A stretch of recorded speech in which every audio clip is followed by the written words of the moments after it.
Mazda CX-30. Mobil ini mengisi celah antara Mazda CX-3 dan CX-5. Mobil ini dijual sekitar 585 jutaan. Kira-kira seperti apa rasa berkendaranya? Tonton sampai habis.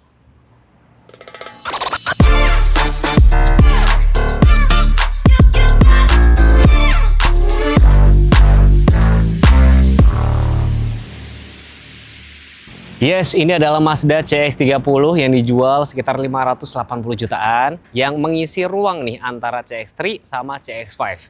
Terima kasih buat Mazda Indonesia sudah dikasih pinjam mobilnya. Ini adalah warna polymetal grey ya kan.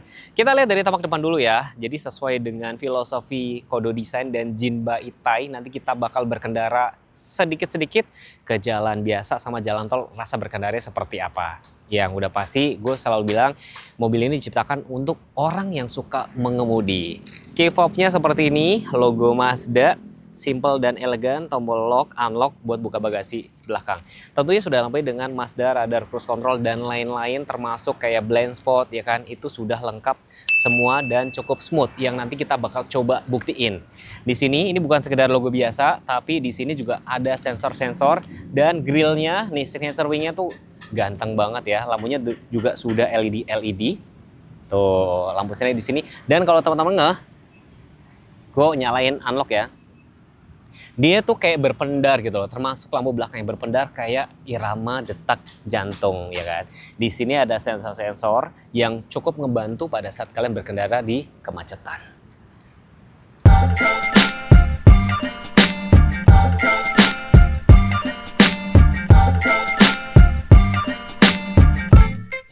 Mazda CX-30, SUV kompak yang serius soal performa. Ditenagai mesin 2000 cc, Skyactiv G, tenaga 155 horsepower, responsif buat harian, nyaman buat jarak jauh. Dimensinya juga pas banget buat Jakarta, panjang 4,4 meter, lebarnya 1,8 meter. Muat di parkiran mall, tapi kabin dalamnya juga lega. Ground clearance 175 mm, cukup buat jalan di Indonesia yang kadang, ya gitulah. Ini bukan sekedar SUV yang enak dilihat, tapi enak dipakai. Velgnya tuh cakep ya warnanya ya, jadi kayak udah dimodif gitu, satu warna atau satu tone. Profilnya 215, 55, ringnya 18, cakramnya depan belakang gitu ya. Di sini ada window line chrome memanjang, finishingnya di sini black glossy jadi menambah kesan elegan. Roof railnya ada juga, jadi kalau misalkan mobil kayak gini dipaksakan, misalkan kalian harus nambah roof rack, ini juga bisa juga di sebelah sini. Warnanya cakep ya, polymetal grey, dan tentunya sudah dilengkapi dengan smart entry yang cara pakainya gini.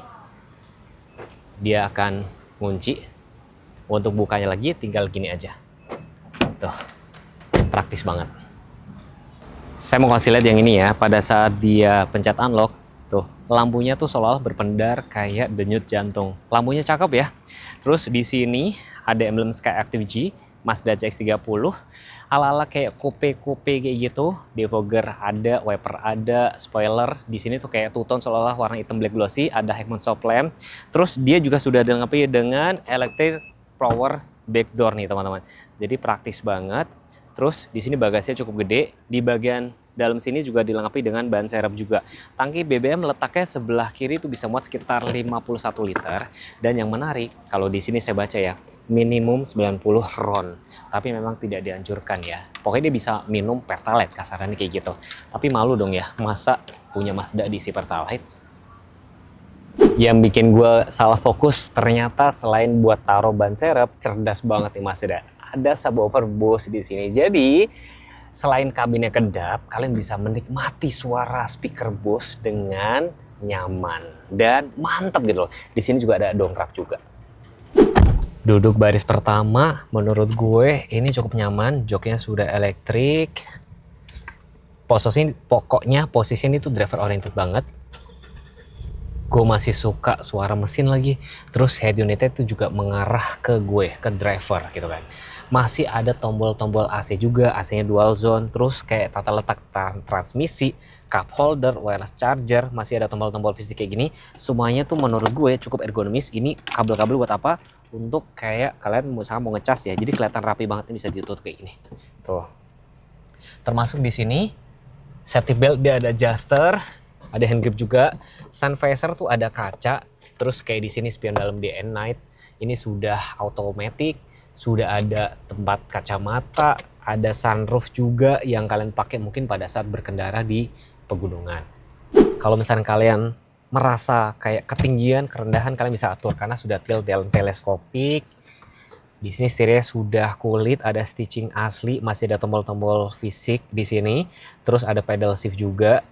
Tuas lampu sudah otomatis termasuk wiper. Sebelah kanan sini ada pengaturan untuk ending stop, matiin traction controlnya juga, matiin pakai sensor. Atau kalian nggak suka dengan fitur-fitur safety sense itu kalian bisa matiin sini. Dan di sini meter clusternya memang dia masih kayak analog tapi gue suka aja, nggak terlalu pengaruh sih buat gue. Yang penting dia sudah ada head up display yang ngebantu gue pada saat berkendara. Jadi nggak perlu sering-sering lihat meter clusternya. Ini AC-nya tuh. Ini masih ada tombol fisik. Ini untuk pengaturan misalnya kiri 18, yang kanan misalkan mentok maksimum sampai 31,5 ya. Ini arah semburannya atas bawah, bawah sekaligus defogger depan dia ada. Defogger depan, defogger belakang dia juga sudah ada. Nah, di sini kalian butuh terbiasa aja ya, karena semuanya bisa dikontrol dari tombol yang ada di bagian bawah deket transmisi ini. Gitu aja sih teman-teman. Yes, cahayanya biar terang kita buka dulu teman-teman ya. Ini kan terang, terus ini kita ambil kacamata dulu karena dia ada tempat kacamata. Terus ini lagi aku konekin Apple CarPlay pakai kabel. Tes speaker nanti kita bakal tes ya, karena speaker Bose-nya tuh udah menurut gua terkenal ya, mantep banget gitu loh. Terus ini sudah soft touch kayak gini, kita langsung jalan aja dan dia sudah auto release. Ternyata tuh penting juga ya gue menceritakan pada saat mobil ngelewatin polisi tidur kayak gini tuh nyaman apa enggak? Nyaman. Gue bisa bilang nyaman. Dibandingin kemarin kan gue habis test drive juga, mobilnya harganya di atas ini. Tapi kalau secara dikendarai, kayak gue ini ya tanpa ragu gue bilang ini lebih enak. Cuma bedanya ini 2 baris. Kalau misalnya di komen, Mas baris kedua Mazda tuh agak sempit dan segala macem, ada benarnya juga sih gitu kalau dibanding brand lain, karena ini memang fokusnya lebih ke orang-orang yang lebih gampang nyetir. Menurut gue begitu ya, pendapat gue. Kalian boleh nggak setuju, tapi buat gue kayak gitu. Jadi ini lebih nyaman buat dikendari, dan kalau misalnya gue punya Mazda, gue pasti lebih milih buat nyetir sendiri. Jadi kita tes adaptive cruise controlnya, tinggal pencet ini dan pencet set ke atas, dia otomatis langsung ke setting. Tiap naikin satu tahap itu dia 1 km. Kaki kalian bisa diistirahat sebentar. Oke. Mobil depan pelan. Dia mau melawan arah. Dia kayak salah ya. Dia kayak salah. Kayak gini. Terus ini ada tuh lane keeping assist, jadi ngejaga mobil tetap berada di marka jalan. Tapi jujur gue nggak rekomen. Sebenarnya ini cukup ngebantu. Misalnya kalian ngantuk dan segala macam, ini ngebantu buat kalian tetap stay di dalam lane gitu. Terus ini kalian bisa atur mau jaraknya seberapa jauh. Tuh 3. Tuh lihat ya teman-teman ya. Tuh.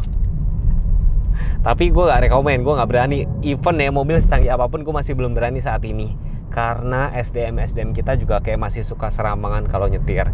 Tapi ini ya menurut gue kepake nggak kepake. Soalnya gue sering melakukan perjalanan road trip dan ini sering gue pakai kalau gue lagi bawa mobil yang ada adaptifan seperti ini. Seru sih. Ciri-ciri mobil mahal sudah auto up and down semua pintu. Nice. Terus kita dengerin suara speakernya.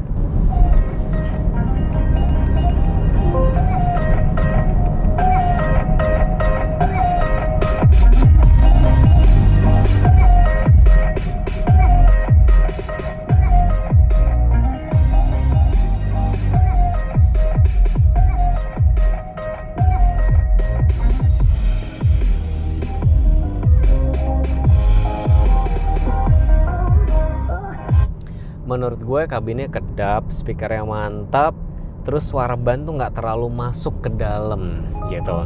Nah ini di depan ada truk, mobil ini akan otomatis pelan sendiri. Padahal udah gue setting kecepatan 56 km per jam, karena mobil depan pelan, lebih pelan daripada ini, dia otomatis pelan sendiri tuh 34. Tapi kaki gue masih bisa istirahat santai kayak gini. Nah ini menurut gue fitur yang kepake banget buat kalian yang suka road trip jarak jauh. biar kaki kalian seimbang, bukan kaki doang yang istirahat, kaki kanan sesekali istirahat juga boleh. Tapi tetap tangan kalian harus standby di setir.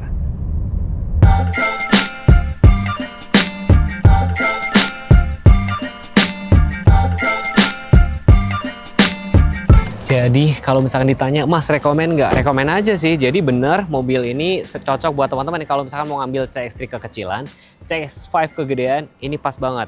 Rasa berkendaranya cukup oke ya, dengan cc 2000 menurut gue mobil ini nggak enak dipakai pelan, mobil ini enak dipakai kenceng. Terus pada saat ngelewatin polisi tidur atau jalannya rusak, nyaman-nyaman aja sih. Terus kalau ada yang komen, Mas duduk baris kedua kok agak sempit, ya tergantung, karena menurut gue kalau gue punya Mazda, gue pasti bakalan nyetir sendiri. Pesan gue cuma satu, kalau kalian cari mobil wajib banget untuk test drive. Cobain duduk baris pertama, kedua, ketiga kalau ada. Dan gak usah merasa kayak gak enak sama salesnya. Kalian bisa datang ke dealer Mazda terdekat. Terima kasih sudah menonton.